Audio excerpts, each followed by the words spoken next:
आंतरवाली सराटीत उद्या अवैध प्रमाणपत्र ठरलेल्या लोकप्रतिनिधींची बैठक आहे। उद्या सकाळी 9 वाजता आंतरवाली सराटीत मनोज जरांगे पाटील बैठक घेणार।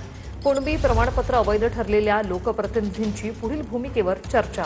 तर कुणबी प्रमाणपत्रांच्या पडताळणीसाठी समिती नियुक्त, राधाकृष्ण विखे पाटील यांनी असं म्हटलेलं आहे। संबंधित समितीने सखोल तपासणी करणं आवश्यक असल्याचंही विखे पाटील यांनी म्हटलंय। सरकारचे राजकीय हेवे दाव्यातून जाणून बुजून अधिकाऱ्यांवरती सरकारचे लोक दबाव टाकून ते रद्द करायला लागले। जाणून बुजून म्हणजे प्रमाणपत्र कोण द्यायलंय? सरकार। शोधलंय कुणी? नोंदी सरकार। प्रमाणपत्र रद्द कोण करायलंय? सरकार।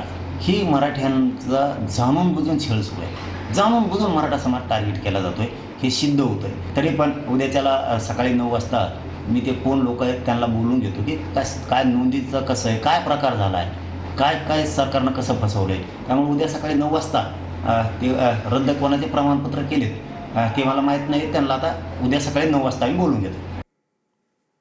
वंशावळ समिती आपण जी नेमलेली आहे, गाव पातळीवर नेमलेली आहे, तालुका पातळीवर नेमलेली आहे। मला वाटतं या सगळ्या प्रक्रियेमध्ये त्या यंत्रणेने पाहणं आवश्यक आहे।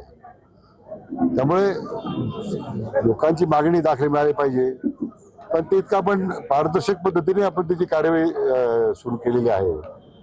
तर जर असे काही नियमबाह्य काही जर झालं असेल काही, तर मग त्याच्यामध्ये कारवाई होणारच का? पहिल्या दिवसापासून सांगतोय की हे बेकायदा आहे, हे संविधान विरोधी आहे।